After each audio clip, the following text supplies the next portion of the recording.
Hello students, welcome to our channel science zone by Usha चल। तो बेटा आज हम इस वीडियो में कक्षा 8 का पाठ 2 सूक्ष्म जीव मित्र एवं शत्रु के बारे में पढ़ेंगे। तो बेटा आपने छोटी क्लासेस में पढ़ा हुआ है, ये देखा भी है सूक्ष्मदर्शी की सहायता से कि छोटे छोटे जीव, टीचर ने भी बताया होगा आपका कि जो सूक्ष्म जीव होते हैं इतने छोटे होते हैं कुछ जीव जिनको हम अपने आंख से नहीं देख सकते। क्या करते हैं, उनको किसी यंत्र की सहायता से देखा जाता है, जैसे मैग्नीफाइंग ग्लास होता है, सूक्ष्मदर्शी होती है, उनकी सहायता से देखते हैं। तो यानी कि सूक्ष्म जीव क्या हो गए हमारे, तो परिभाषा हम क्या कहेंगे,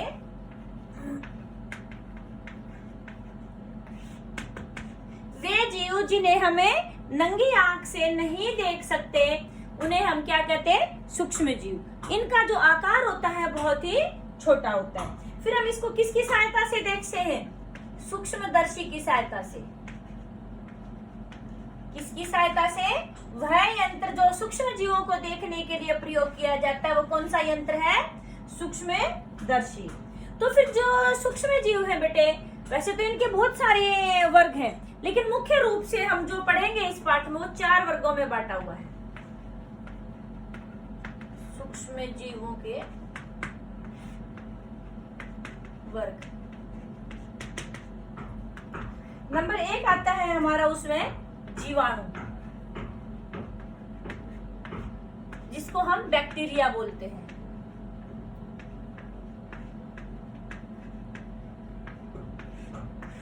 नंबर 2 आपका आता है बेटे कवक, जिसको हम फंगी बोलते हैं या फंगस बोलते हैं, फफूंद भी बोलते हैं इसको। और नंबर 3 आपका आता है प्रोटोजोआ,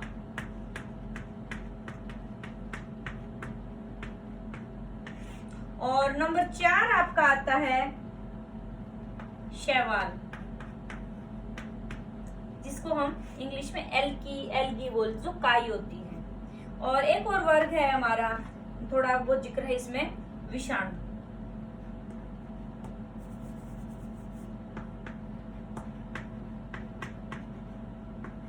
यानी आपसे पूछा जाए कि भी सूक्ष्म जीवों के मुख्य वर्ग कौन कौन से हैं, तो कौन हो गए, जीवाणु, जीवाणु का दूसरा नाम क्या है, बैक्टीरिया, कवक यानी कि फंगस, और प्रोटोजोआ शैवाल। शैवाल किसको कहते हैं, काई जो होती तालाब में लग जाती है ना, तो ये काई जो होती है वो शैवाल होती है। और विषाणु, विषाणु का दूसरा नाम वायरस होता है।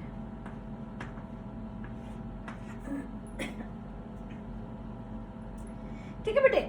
अच्छा, इनमें सबसे पहले हम एक बार इसके बारे में ही बात कर लेते हैं, वायरस। जो विषाणु होता है बेटे, ये तो सारे के सारे हमारे किस में आते हैं, सजीवों में। 4 जो वर्ग हैं, जो हमारे 4 वर्ग हैं, ये सभी सजीव हैं। लेकिन जो विषाणु है इसको न निर्जीव में रख सकते न सजीव में रख सकते। क्यों? क्योंकि जो वायरस यानी कि विषाणु होता है बेटे, जब वो किसी जीव के शरीर में प्रवेश करता है तो वो सजीव की तरह व्यवहार करता है, अपनी संख्या को बढ़ाता है, उसमें विभाजन होता है, उस जिससे सजीव के अंदर जाता है यानी कि होस्ट के अंदर रह करके उसी की मशीनरी यूज करके ये अपनी कोशिकाओं की संख्या में वृद्धि करता है। लेकिन जब ये बाहर पड़ा होता, किसी जीव के शरीर में नहीं होता, तो ये मृत जीव की तरह होता है, इसमें कोई वृद्धि नहीं होती। तो इसको न तो हम सजीव कह सकते हैं न निर्जीव कह सकते हैं। तो ये विवादित विषय है अभी कि भी इसको किस श्रेणी में रखा जाए। तो इस पाठ में हम मुख्य रूप से इन 4 के बारे में ही अध्ययन करेंगे। अच्छा बेटे, तो जैसे जो बैक्टीरिया द्वारा आपको इस पाठ में से जैसे ये भी पता होने चाहिए, कई बार पूछ लेते हैं कि ऐसे 2 बीमारियों के उदाहरण बताइए, रोगों के नाम बताइए जो बैक्टीरिया से होते हैं, कवक से होते हैं, जैसे आपको इनके बारे में पता होना चाहिए। जैसे अब ये है, हम कहते हैं ना कि भी जुकाम हो गया, इन्फ्लुएंजा हो गया, कॉमन कोल्ड वगैरह, ये सब बीमारियां क्या किससे होती है, वायरस से। आपने सुना भी होगा, मम्मी कहती है या फिर डॉक्टर भी कहते हैं, जुकाम में बेटे दवाई ले या नहीं ले, कम से कम 1 वीक लगता है। ऐसा क्यों है? और दवाइयां तो डॉक्टर देते हैं तो तभी कह देते हैं ठीक हो जाएगा। आजकल वायरल फीवर भी बहुत चला हुआ है, डॉक्टर कहते हैं कि कम से कम 1 हफ्ता लगेगा ठीक होने में, दवाइयां खाते रहो और बुखार फिर आएगा बार बार। ऐसा क्यों होता है? क्योंकि जो ये विषाणु जनित रोग होते हैं, वायरस, उनके लिए पर्टिकुलर प्रतिजैविक यानी कि एंटीबायोटिक नहीं बनाई गई है। बैक्टीरिया वगैरह और किसी भी उससे होती है सूक्ष्म जीव से बीमारी, तो उसके लिए एंटीबायोटिक बनी हुई है। क्योंकि अभी मैंने आपको बताया था कि जो विषाणु है उस जीव के शरीर में प्रवेश करने के बाद उस जीव की शरीर की मशीनरी को प्रयोग करके ही वो अपनी वृद्धि करता है। हम उस विषाणु को मारेंगे तो यानी कि उस जीव की मशीनरी नष्ट हो जाएगी, फिर वो जीव ही मर जाएगा। तो इसीलिए ऐसी कोई भी एंटीबायोटिक नहीं बनी है जो विषाणु के ऊपर अच्छी तरह से प्रभावशाली हो। ठीक है, तो आपको वैसे पता होना चाहिए इनके बारे में बेटे कि भाई जो हमारे ये जुकाम है और इन्फ्लुएंजा है, फ्लू जिसको बोलते हैं, और ये ज्यादातर जो खांसी है वो किससे होती है, विषाणु जनित रोग है। और जैसे पोलियो है, चिकन पॉक्स है, ये भी हमारी क्या है, विषाणु जनित रोग है। कई बार आपके कॉम्पिटिटिव एग्जाम्स में भी आता है, रोग का नाम दे देते हैं 3-4 रोग, इनमें से बताइए कौन सा रोग विषाणु से होता है या नहीं होता है। तो आपको उनके बारे में पता होगा तभी आप आंसर दे पाओगे। तो पोलियो का आपने टीवी में भी ऐड देखते हो, 2 बूंद जिंदगी की, तो यानी कि वो पोलियो जो ड्रॉप यानी कि पोलियो की जो बीमारी होती है वो भी किससे होती है, विषाणु से होती है। और आपने सुना है मलेरिया बुखार होता है ना, मलेरिया बुखार की एक टाइप है।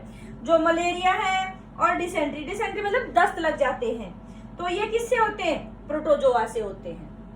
मलेरिया और दस्त ये किससे होते हैं, प्रोटोजोआ से। और आपके ये क्षय रोग जिसको टीबी बोलते हैं, क्षय रोग और आपका मोतीजारा ये किससे होते हैं, बैक्टीरिया से होते हैं। ठीक है, तो ये आपने बेटे 7th क्लास में पढ़ा हुआ है इनके बारे में कि कौन सी बीमारियां किससे होती हैं। आगे फिर बात आती है, अभी हमने कहा कि सूक्ष्म जीव हैं जो ये उनके प्रकार हो गए, इनसे हमने बीमारियां बता दी कौन कौन सी होती हैं। फिर आता है कि सूक्ष्म जीव रहते कहां पर हैं। कोई भी ऐसी जगह नहीं है जहां पर सूक्ष्म जीव नहीं पाए जाते हैं।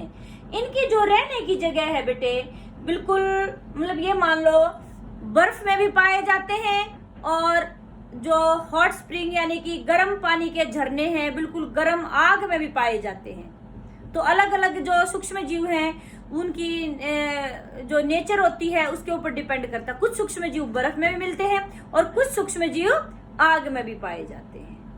तो इसलिए सूक्ष्म जीवों का हम ये निश्चित नहीं कह सकते कि भी कहाँ पर मिलते हैं। सभी तरह का जो वातावरण होता है उनमें सूक्ष्म जीव पाए जाते हैं। ये रेगिस्तान में भी मिलते हैं, दलदल में भी मिलते हैं, मतलब हर जगह मिलते हैं। जो दूसरे जीव जंतु हैं उनके शरीर के ऊपर भी मिलते हैं, उनके शरीर के अंदर भी मिलते हैं। तो यानी कि कोई भी ऐसी जगह नहीं है, जीव जंतु हो या सजीव जगह है या निर्जीव जगह है, हर जगह जीव ये जो होते हैं सूक्ष्म जीव पाए जाते हैं। फिर आता है कि भी या भी पाठ का नाम जैसे सूक्ष्म जीव, मित्र एवं शत्रु, वे सूक्ष्म जीव जो हमारे लिए फायदेमंद होते हैं, लाभदायक होते हैं, जो हमारी विभिन्न क्रियाओं में सहायता करते हैं। हम कोई चीज बनाते हैं तो उसके बनाने में सूक्ष्म जीव का प्रयोग होता है, तो उनको बोलते हैं मित्रवत सूक्ष्म जीव, या वो सूक्ष्म जीव हमारे मित्र हैं। और जिनसे जो सूक्ष्म जीव मतलब पैदा होकर के हमारे लिए नुकसान करते हैं, हमारी चीजों को खराब करते हैं, हमें बीमारियां करते हैं,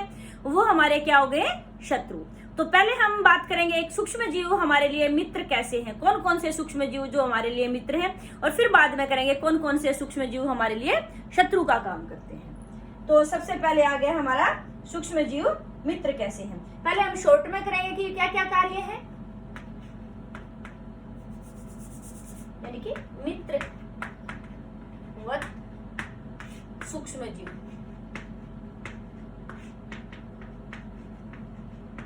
देखो बेटे, आप सबने देखा होगा घर में मम्मी दही बनाती है, सबके घर में दही बनती है। तो दही कैसे बनाती है, आपने देखा होगा कि भी दूध थोड़ा सा हल्का सा गर्म करके रूम टेम्परेचर जितना कर देती है, और फिर उसमें बिल्कुल आधा चम्मच से भी कम थोड़ी सी दही डाल देती है या लस्सी डाल देती है, और उसको फिर मतलब उसको हाथ नहीं लगाती, हिलाते डोलाते नहीं है, और वो 4-5 घंटे के बाद क्या हो जाता है, वो दूध किस में बदल जाता है, दही में बदल जाता है। कैसे, लैक्टोबैसिलस नाम का एक हमारा सूक्ष्म जीव है, वो क्या करता है बेटे, दूध को दही में बदलता है। कैसे? वो वृद्धि करता है, उसकी संख्या में वृद्धि हो जाती है। जब संख्या में वृद्धि हो जाती है, जो थोड़ी सी हमने दही मिलाई थी उसकी संख्या में, जो उसमें कौन थे? Lactobacillus bacteria.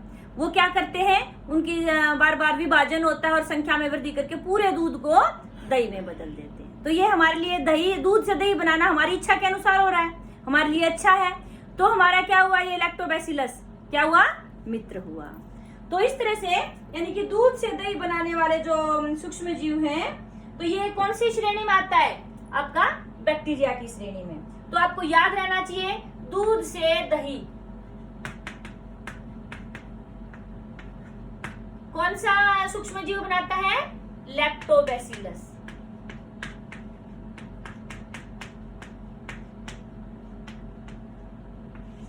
ठीक है बेटे। और दूसरे कुछ और भी बैक्टीरिया हैं कि वो किसमें, जैसे पनीर बनाने में, अचार बनाने में, वो भी क्या करते हैं? हमारे सूक्ष्म जीव जो मित्र हैं वही हमारे इनमें सहायता करते हैं। अब देखो, जैसे इडली बनाते हैं, साउथ इंडियन डिश है। इडली बनाते हैं तो क्या करते हैं? रवा इडली कि भी रवे के अंदर दही मिला के छोड़ देते हैं। या फिर भटूरे वगैरह बनाते हैं तो देखा आपने कभी बनते हुए? क्या करते हैं? जो रवा ले लिया तो उसमें क्या किया? थोड़ा सा दही मिला के और रख देते हैं। मान लो आपने आधा बाउल रखा है तो आप 2-3 घंटे के बाद क्या देखते हैं कि पूरा बाउल भर जाता है। क्यों हुआ ऐसे? क्योंकि जो दही मिला दिया, फिर यीस्ट मिला देते हैं। यीस्ट के अंदर भी शोषण की प्रक्रिया होती है और वो क्या निकलती है? उससे कार्बन डाइऑक्साइड गैस निकलती है। वो कार्बन डाइऑक्साइड गैस क्या करती है? उसके जो बुलबुले निकलते, बबल्स निकलते हैं, वो उसको जो हमारा आटा था या जो रवा था उसको फैला देते हैं। ठीक है। और वो हमारा फूल के उसका लगभग दुगना हो जाता है साइज, और उससे फिर हमारा क्या होता है? इडली बनाई या फिर भटूरे बनाए, वो सॉफ्ट बनते हैं, अच्छे बनते हैं, फूले फूले बनते हैं। और जो बेकरी वाले होते हैं वो भी इसी तरह से केक बनाते हैं, कुछ भी ऐसा बेकरी का आइटम बनाते हैं तो उसमें किसका प्रयोग करते हैं? ईस्ट का प्रयोग करते हैं। ठीक है ना। तो ये सब क्या हो गया? इससे क्या पता चला कि जो लैक्टोबैसिलस यानी कि जो बैक्टीरिया है हमारे, दूध से दही बनाना, दूध से दूसरे प्रोडक्ट बनते हैं, दही से जो प्रोडक्ट बनते हैं, तो वो हमारे लिए क्या है? मित्र का कार्य करते हैं। ठीक है। फिर बात आती है, एक आपने और शब्द सुना होगा, किण्वन। इसको एक और नाम बोलते हैं इंग्लिश में, फर्मेंटेशन।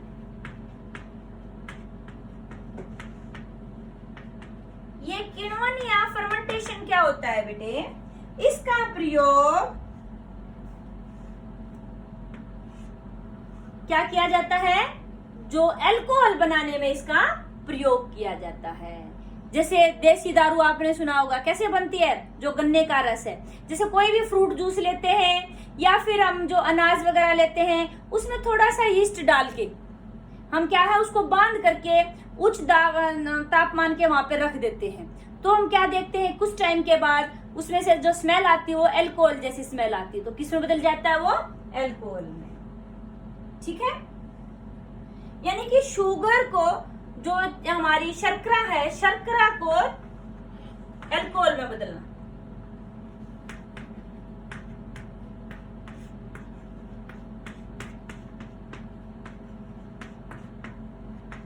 अल्कोहल मतलब शराब में बदलना क्या कहलाता है? किण्वन। ठीक है। नेक्स्ट बेटा आपका आता है, यानी कि एक प्रयोग तो हो गया दूध से दही बनाने में, दूसरा प्रयोग हो गया अल्कोहल बनाने में। अल्कोहल जो है बेटा बहुत सारी दवाइयों में भी प्रयोग होती है। अल्कोहल का प्रयोग दवाइयों में भी किया जाता है। तीसरा प्रयोग आपका आता है कि भी जो दवाई बनाने में भी प्रयोग होता है इसका। सूक्ष्म जीवों का प्रयोग है और कहाँ होता है? दवाई बनाने में। तीसरा प्रयोग हो गया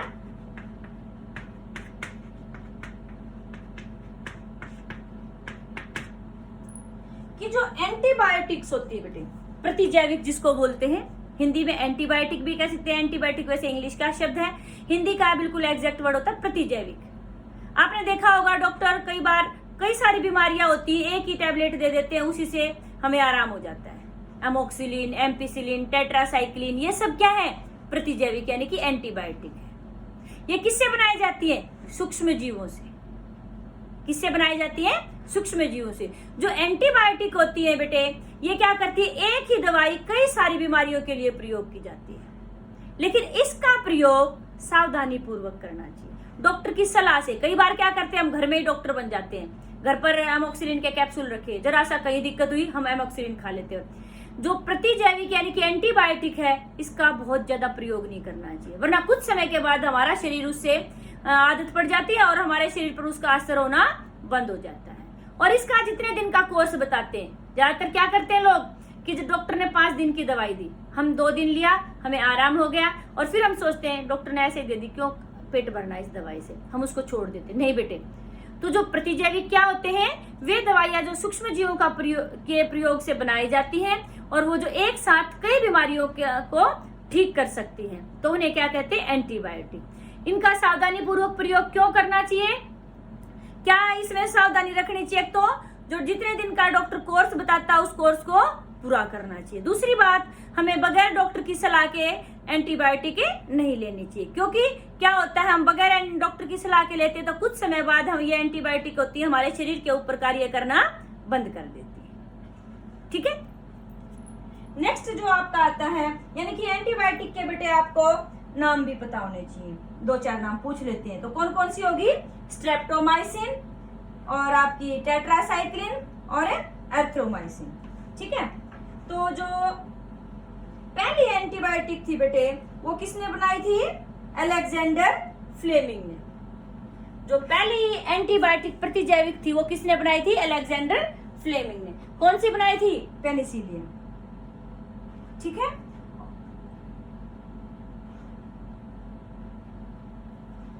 नेक्स्ट आपका आता है बेटे कि भी वैक्सीन।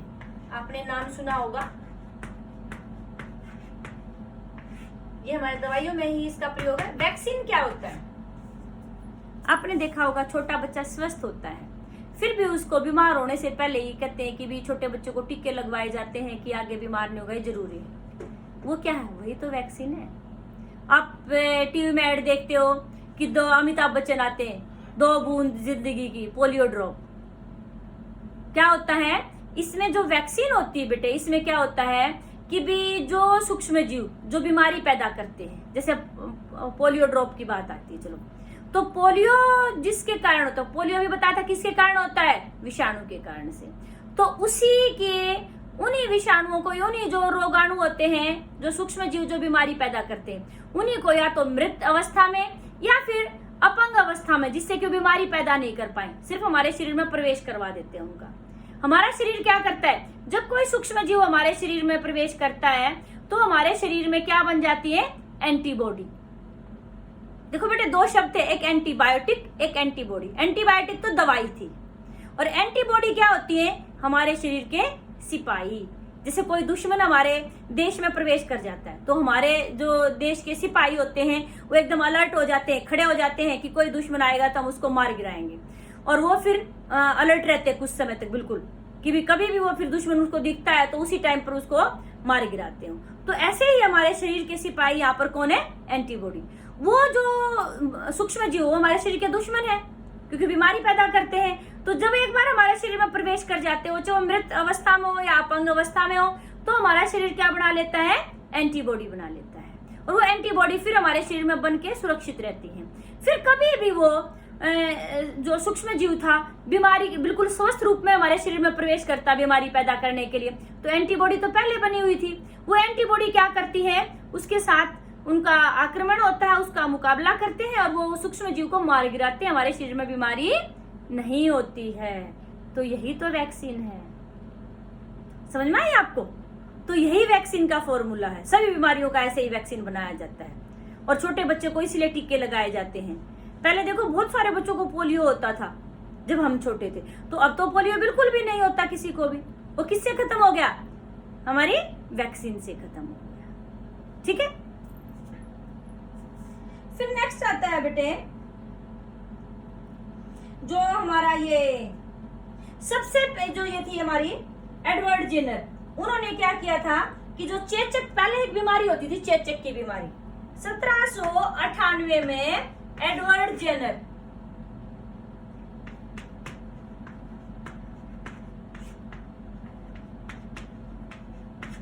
ने वैक्सीन बनाई थी, किसके लिए? चेचक के लिए। ठीक है, तो बहुत सारी बीमारियां हैं, जैसे हैजा है, टीबी है, चेचक है, हेपेटाइटिस है, पोलियो है। तो इनके लिए क्या बनाई हुई है? वैक्सीन। इनसे ये वैक्सीन लेकर के हम इन बीमारियों से बच सकते हैं।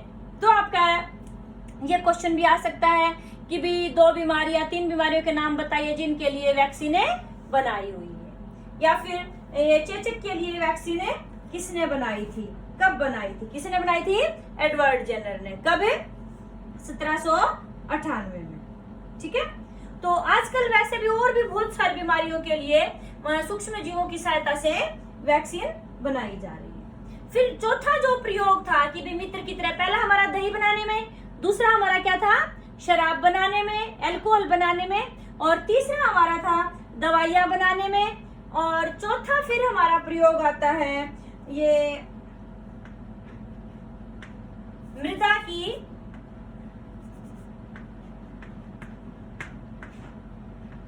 मृदा का उपजाऊपन बढ़ाने में।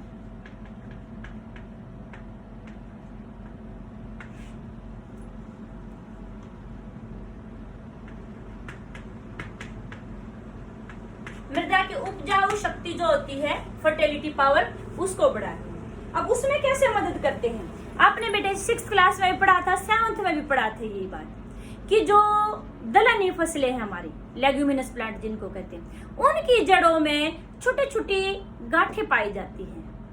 पढ़ा था ना, ये 7th में भी था। उन गांठों में क्या होता है? ये राइजोबियम बैक्टीरिया पाया जाता है। राइजोबियम बैक्टीरिया का काम क्या था? कि पौधे को नाइट्रोजन प्रदान करना। क्योंकि जो पौधे हैं बेटे, जो वायुमंडल में 78% होती है नाइट्रोजन वैसे तो, लेकिन वो पौधे उस नाइट्रोजन को प्रयोग नहीं कर सकते। तो ये जो बैक्टीरिया होते हैं, ये क्या कर देते हैं? नाइट्रोजन को, जो वायुमंडलीय नाइट्रोजन है, उसको उसके यौगिकों में तोड़ देते हैं, और उन यौगिकों के रूप में पौधे उस नाइट्रोजन को प्रयोग कर सकते हैं। तो जो नाइट्रोजन की कमी हो जाती है जमीन के अंदर, उसको कौन पूरा करते हैं? सूक्ष्म जीव। तो इस तरह से भूमि के उपजाऊपन को बढ़ा रहे हैं। ठीक है ना? तो यानी कि पौधे, देखो बेटे, कार्बोहाइड्रेट तो वो अपना प्रकाश संश्लेषण से बना सकते हैं, लेकिन जो प्रोटीन है, प्रोटीन में तो नाइट्रोजन की जरूरत होती है। फिर नाइट्रोजन की कमी होगी तो फिर प्रोटीन नहीं बन पाएंगे, पौधे की वृद्धि नहीं होगी। तो इसलिए नाइट्रोजन प्रदान कौन करता है? ये सूक्ष्म जीव करते हैं। ठीक है बेटे, तो नेक्स्ट आता है आपका प्रयोग, जो उपयोग है हमारे लिए मित्र कैसे हैं? ये हमारे वातावरण के सफाई कर्मचारी हैं।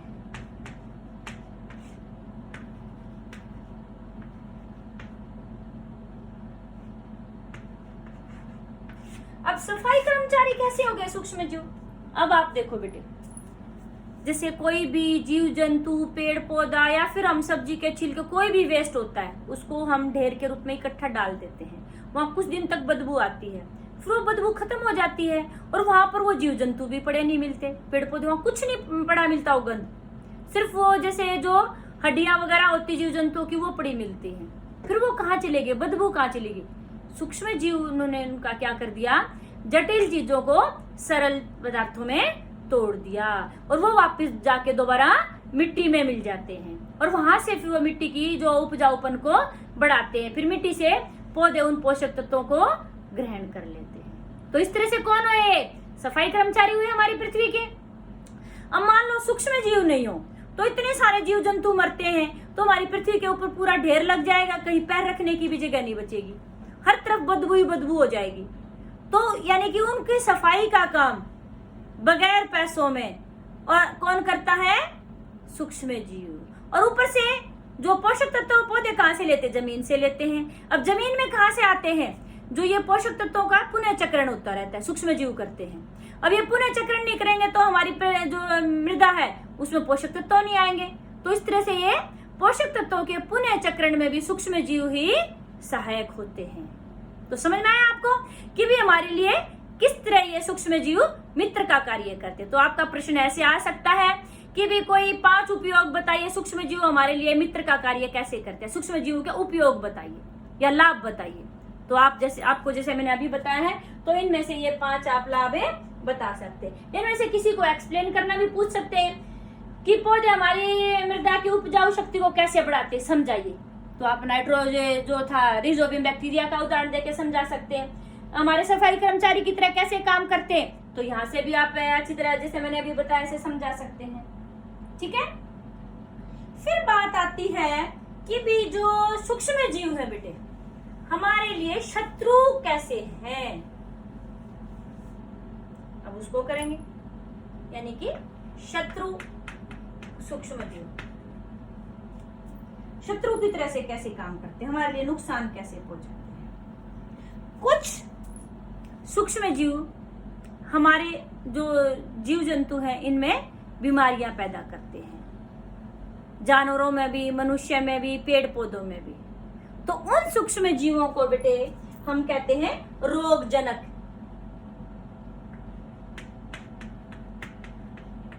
यानी कि जो रोग पैदा करते हैं वो क्या हो गए, रोगजनक। इसको इंग्लिश में पैथोजन बोलते हैं।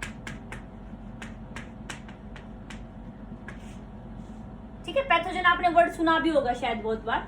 तो यानी कि रोगजनक को, जो सूक्ष्म जीव बीमारियां पैदा करते हैं तो उन्हें क्या कहते हैं, पैथोजन यानी कि रोगजनक।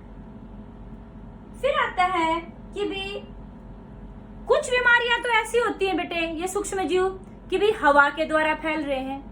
जैसे अब टीबी है, खांसी है, जुकाम है। जैसे मान लो आपके दोस्त को जुकाम हुआ है, आप उसके साथ बैठे हैं तो आपको भी हो जाता है। कैसे, हवा के द्वारा।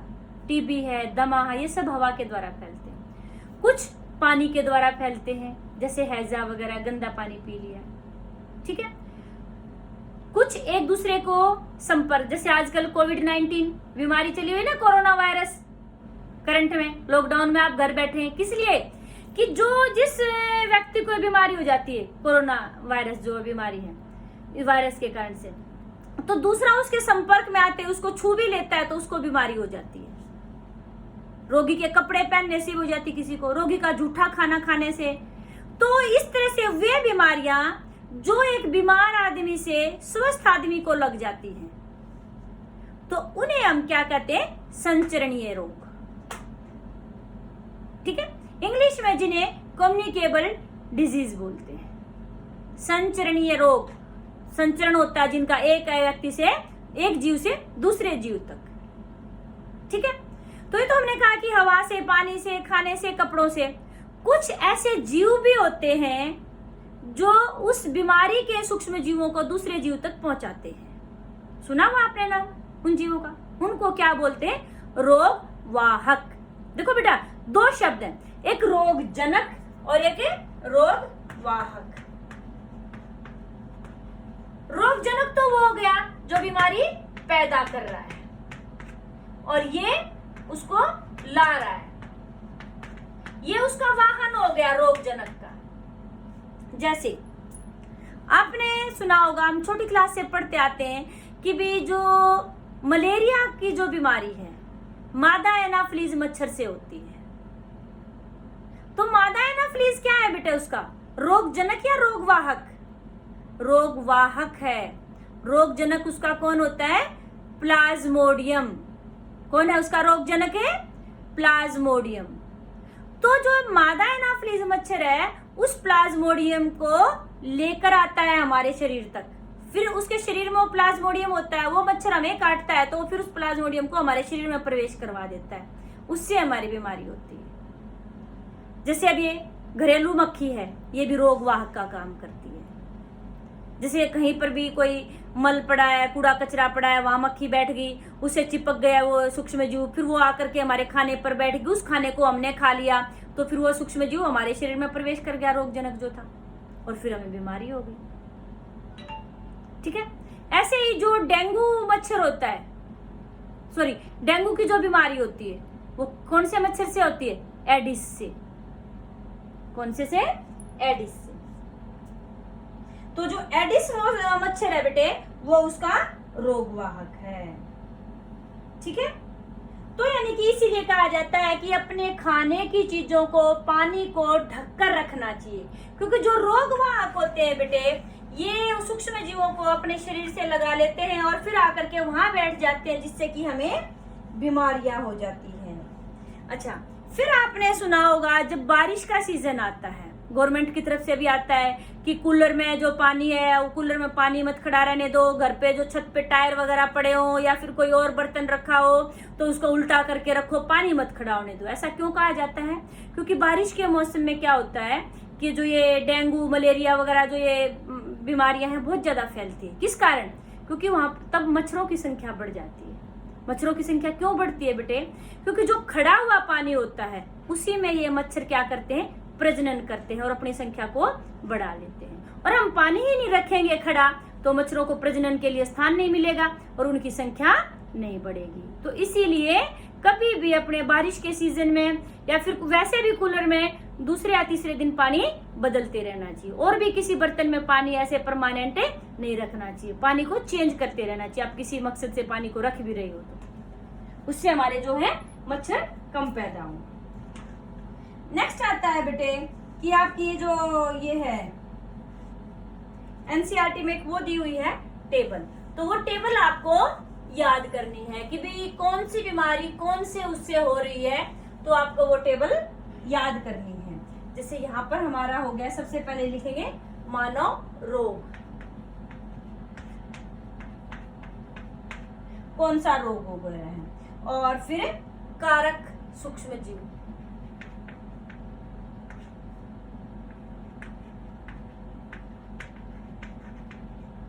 ठीक है। फिर आगे है आपका संचरण का प्रकार,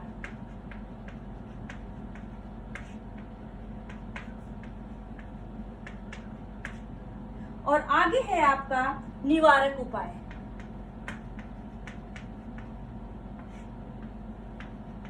यानी कि हम ये 4 कॉलम बनाएंगे कि भी सबसे पहले मानव रोग जो है, सबसे पहले हम करेंगे क्षय रोग यानी कि टीबी, जिसको टीबी बोलते हैं, ट्यूबरकुलोसिस जिसको कहते हैं। आम भाषा में टीबी आपने शब्द सुना होगा बहुत बार कि उसको टीबी हो रखी। तो जो टीबी है बेटे, ये किससे होती है? बैक्टीरिया से।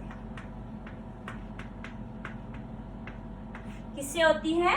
बैक्टीरिया से। फैलती किसके द्वारा है?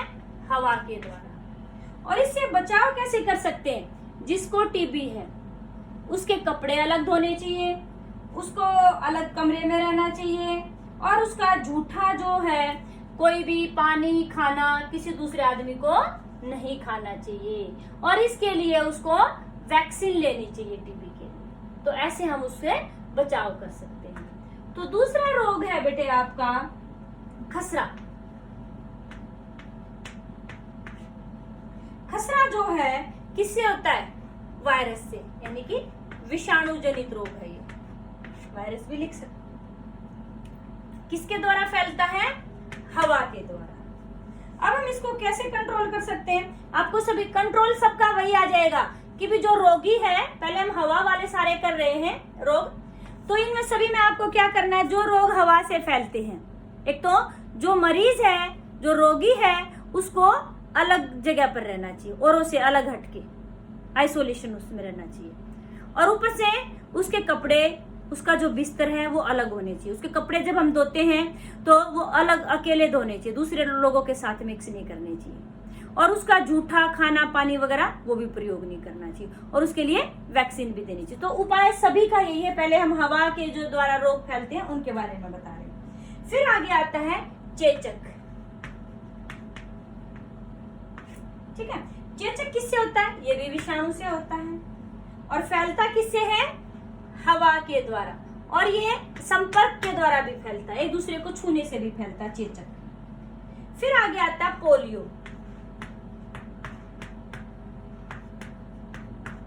ये भी आपका विषाणु से होता है, और ये भी जो पोलियो है हवा के द्वारा भी और पानी के द्वारा भी, और उपाय इसके वही है, ठीक है बेटे। तो आगे हम करते हैं वे रोग जो पानी के द्वारा फैलते हैं। पानी के द्वारा में आ गया हमारा हैजा। हैजा किससे फैलता है? पानी से या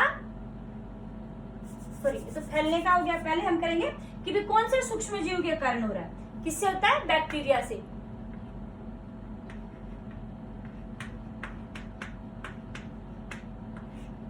किसके द्वारा फैलता है? और ये हमारा पानी और हवा से, पानी और खाने से,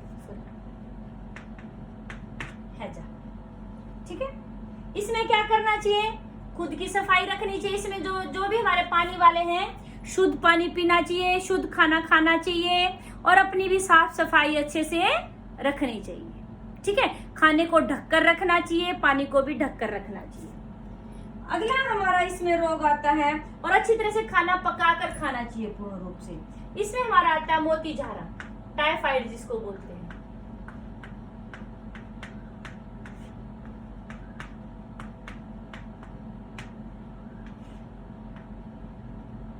ठीक है बेटे, तो ये भी हमारा किससे होता है? बैक्टीरिया से। बैक्टीरिया को और क्या बोलते हैं? जीवाणु। और ये किससे फैलता है? पानी से फैलता है। तो ये थी हमारी पानी से होने वाली, पानी के द्वारा फैलने वाली बीमारियां। अब फिर एक और आता है हमारा इसमें हेपेटाइटिस ए।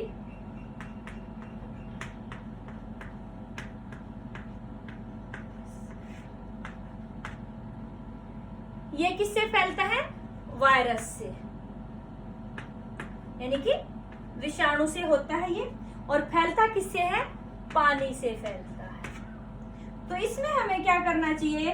वैक्सीन लेनी चाहिए और हमेशा उबला हुआ पानी पीना चाहिए हेपेटाइटिस के मरीज को। फिर आगे आता है हमारा मलेरिया।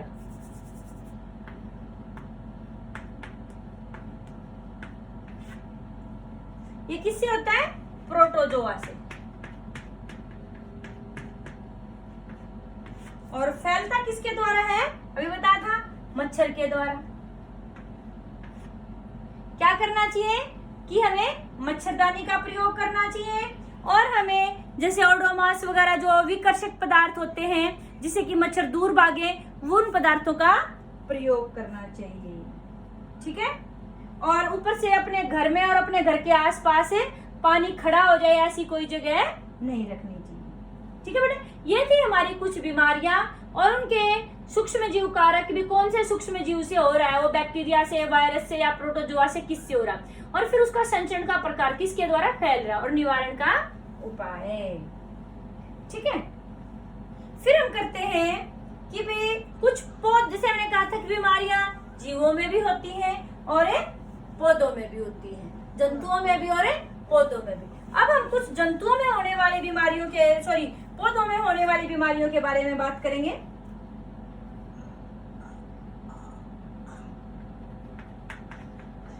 पौधा रोग और इसका फिर सूक्ष्म जीव कारक, सूक्ष्म जीव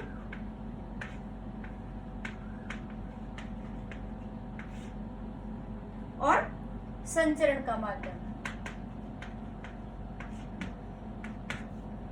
का प्रकार कैसे फैलता है। सबसे पहले हम बात करेंगे साइट्रस कैंकर।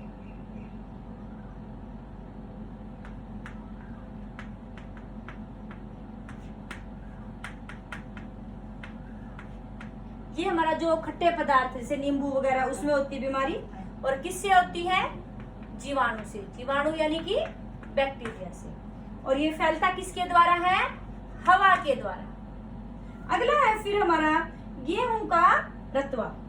अगली बीमारी है गेहूं का रतवा। गेहूं के अंदर ये बीमारी आती है बेटे, और किससे होती है? कवक से, यानी कि जो फंगस, फफूंद है उससे होती है। किसके द्वारा फैलती है ये? हवा के द्वारा और उसके बीजों के द्वारा।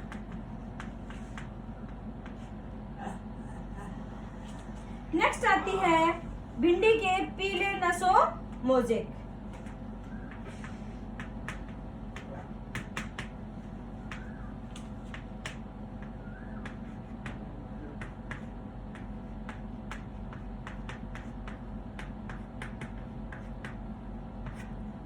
ये किसके द्वारा फैलता है बेटे?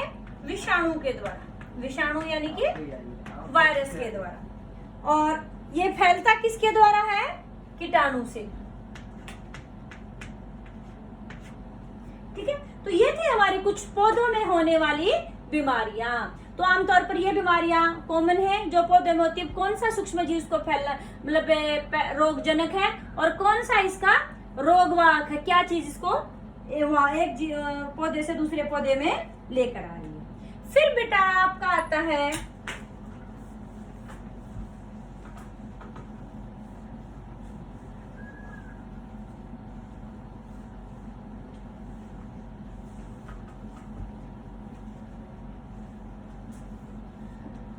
Food poisoning.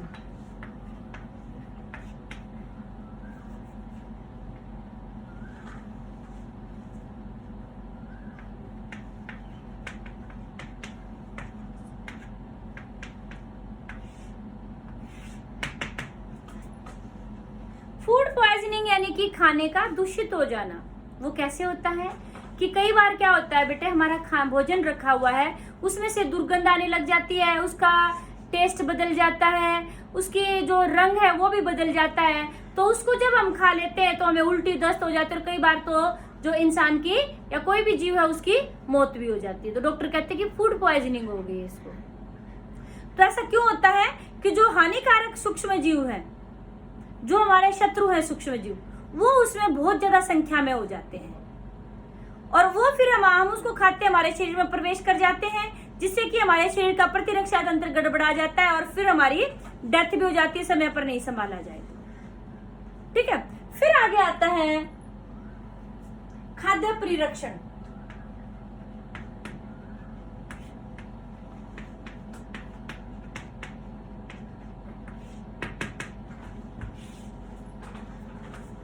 यानी कि बेटे ये फूड पॉइजनिंग ना हो तो कई चीजों को हम, जैसे ये देखो जो जूस आता है हमारे घर पर, हम फ्रूट रखते हैं, हफ्ते में 10 दिन में बिल्कुल सड़ जाता है, उसके बाद वो गंदी गंदी स्मेल आने लग जाती है।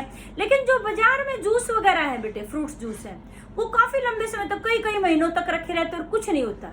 ऐसा क्यों? आम है, आम आप लेके आए, फ्रिज में रख दिए, 10-12 दिन तक आपने छेड़े नहीं तो क्या हो जाएगा? वो सड़ जाते हैं। और आम का अचार है, वो 1-1 साल 2-2 साल तक रखा रहता, उसको कुछ नहीं होता, वो तो कच्चा आम था, फिर वो क्यों नहीं खराब हुआ? कि उसके अंदर हमने कुछ ऐसी चीजें डाली हैं जिससे कि वो खराब नहीं हो। तो हमारी खाद्य सामग्री को हम खराब होने से बचाने के लिए जो जो विधियों का प्रयोग करते हैं वो खराब नहीं हो, तो इसको बोलते हैं खाद्य परिरक्षण। तो इसमें हम किन किन चीजों का इस्तेमाल करते हैं इनके बारे में पढ़ेंगे। तो बेटे सबसे पहले आता है हमारा रासायनिक विधि, कि कुछ ऐसे रसायन डाले जाते हैं हमारे हम भोजन में, कि भी रासायनिक विधि।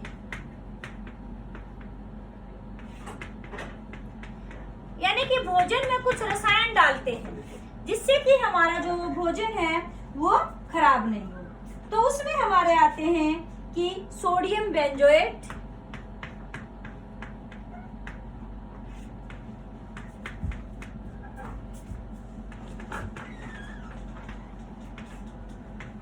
और नंबर 2 हमारा आता है सोडियम मेटाबाइसल्फेट।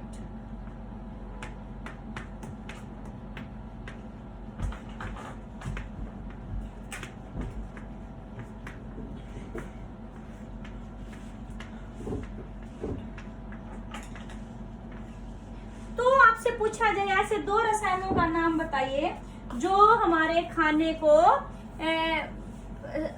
खराब नहीं होने देते, परिरक्षण के रूप में कार्य करते हैं खाने के। तो उसमें हमारा कौन आ गया?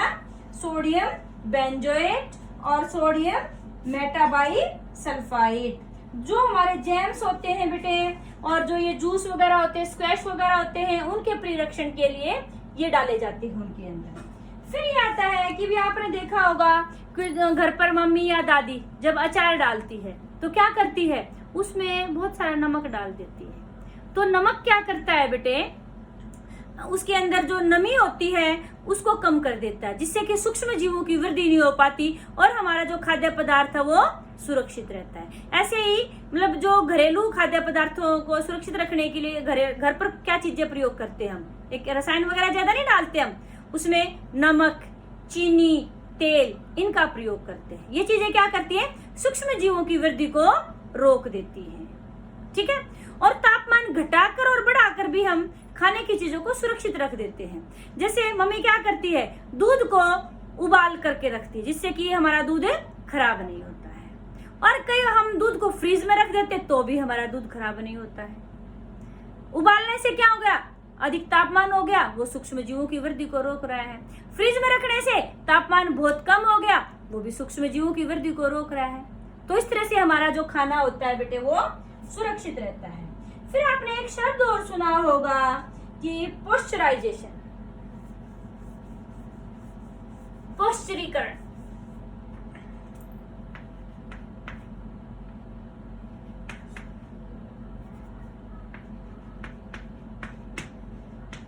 ये पॉस्चरीकरण क्या होता है बेटे, दूध को 70 डिग्री सेल्सियस तक 15 से 30 सेकंड तक, कितने तापमान पर, 70 डिग्री सेल्सियस तापमान पर, कब, 15 से 30 सेकंड तक उबाला जाता है, और फिर उसको एकदम से ठंडा किया जाता है और स्टोर कर देते हैं। तो ये प्रक्रिया क्या कहलाती है, पॉस्चरीकरण। उस दूध को फिर दोबारा से उबालने की जरूरत नहीं होती, हम उसको ऐसे ही पी सकते हैं। जो आपका पैकेट वाला दूध आता है, या अमूल का दूध, डेयरी मिल्क, जो भी आते हैं आपके पैकेट वाले, बहुत सारे ब्रांड हैं, तो ये कैसे दूध होते हैं, पॉस्चरीकृत दूध होते हैं। इनको दोबारा गर्म करने की जरूरत नहीं, आप चाहो तो कर सकते हो, उबाल सकते हो, पर बाकी आप इनको ऐसे की ऐसे थैली खोल करके पी सकते हो, क्योंकि ये गरम 70 डिग्री तापमान पर गरम करके और फिर वो उनको एकदम चिल्ड करके फिर स्टोर किया होता है। तो ये प्रक्रिया क्या कहलाती है, पॉस्चरीकरण। और इस प्रक्रिया की खोज लुईस पॉस्चर ने की थी, इसीलिए इसका नाम पॉस्चरीकरण रखा गया है। फिर आता है स्टोरेज और पैकिंग, यानी कि जो भंडारण और उसकी जो पैकिंग होती है वो हम कैसे करते, खाद्य पदार्थों की कि भी हमारे वो खराब नहीं हो, तो हम उनको जो वायुरोधी पैकिंग करते कि उसके अंदर हवा वगैरह ना घुस सके। ठीक है, कि जिससे कि, क्योंकि हवा के द्वारा बहुत सारे, अभी हमने पढ़ा था कि बहुत सारे सूक्ष्म जीव हवा के द्वारा फैलते हैं, तो वायुरोधी उसकी पैकिंग करते हैं जिससे कि सूक्ष्म जीव प्रवेश ना करें और हमारे खाद्य पदार्थ सुरक्षित रहें। फिर आता है बेटा नाइट्रोजन स्थिरीकरण। आपने 6ठी क्लास में पढ़ा है, हम नाइट्रोजन चक्र के बारे में पढ़ेंगे। नाइट्रोजन स्थिरीकरण में नाइट्रोजन स्थिरीकरण कौन कर रहा था, राइजोबियम बैक्टीरिया। कहाँ पाया जाता है, जो हमारी दलहनी फसलें हैं उनकी जड़ों में पाया जाता है। नाइट्रोजन वायुमंडल में कितने प्रतिशत पाई जाती है, 78%। अच्छा, फिर आपसे पूछा जाए ऐसे जो कार्बनिक यौगिक हैं उनके नाम बताइए जिनमें नाइट्रोजन का प्रयोग होता है, तो वो कौन कौन से हो गए, प्रोटीन, क्लोरोफिल और हमारा आ गया न्यूक्लिक अम्ल,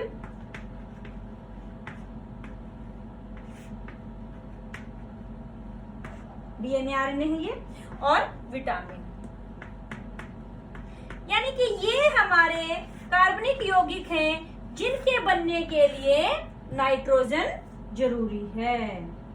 और ये पौधों के अंदर नाइट्रोजन होगी तो ये बनेंगे, फिर जीव जंतु उनको खाते तो उनके अंदर आते हैं। ठीक है, अभी आपको थोड़ी देर पहले एक बात बताई भी थी कि जो वैसे तो वायुमंडल के अंदर 78% है नाइट्रोजन, लेकिन जो पौधे हैं बेटे इस नाइट्रोजन को ऐसे ही प्रयोग नहीं कर सकते। एक चक्र आता है नाइट्रोजन चक्र जिसको कहते हैं, तो इसको अभी हम एक्सप्लेन करेंगे।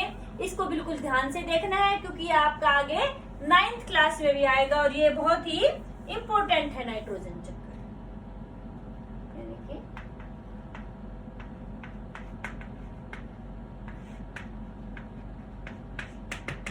अभी कर देते हैं इसको ड्रॉ। सबसे पहले हम करेंगे वायुमंडलीय नाइट्रोजन।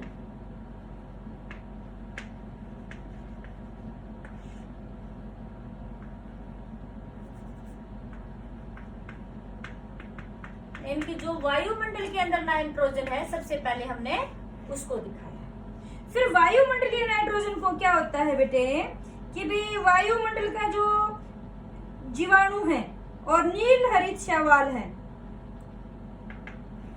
वो क्या कर देते हैं कि भी उसका स्थिरीकरण कर देते हैं।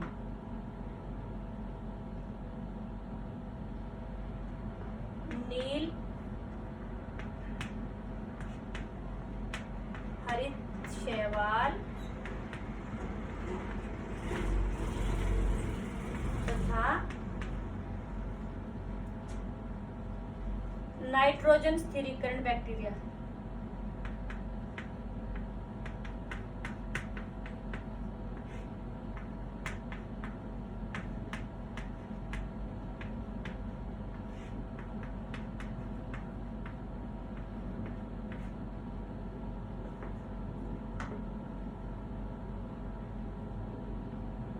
ठीक है, वो ग्रहण करते हैं उसको। और फिर वहां से क्या हो जाती है,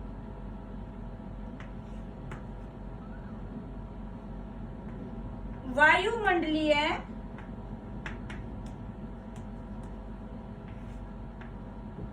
नाइट्रोजन को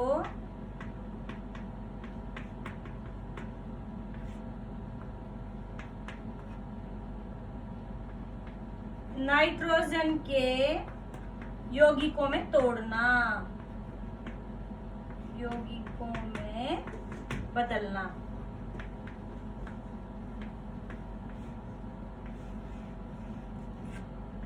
ठीक है बेटे, फिर वहां से क्या होता है, कहां चले जाते हैं ये, मृदा में नाइट्रोजन के यौगिक। यहां तक समझ में आई? जो वायुमंडलीय नाइट्रोजन है उसको किसने लिया, नील हरित शैवाल और नाइट्रोजन स्थिरीकरण जीवाणुओं ने ग्रहण कर लिया। फिर उन्होंने क्या किया बेटे, वायुमंडलीय नाइट्रोजन को नाइट्रोजन के यौगिकों में बदल लिया और फिर उसको किसको दे दिया, मृदा में, यानी कि मिट्टी में डाल दिया। अब मिट्टी से किसने ग्रहण किया, पौधों द्वारा अवशोषण।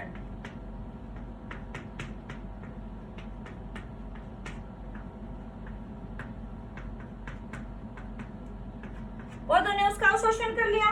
फिर पौधों को किसने खाया,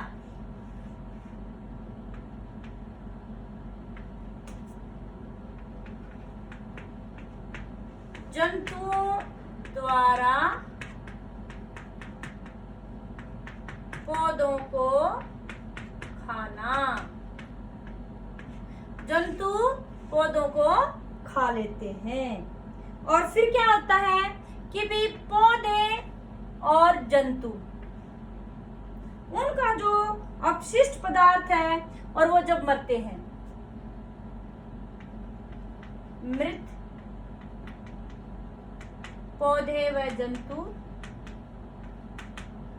व उनका अपशिष्ट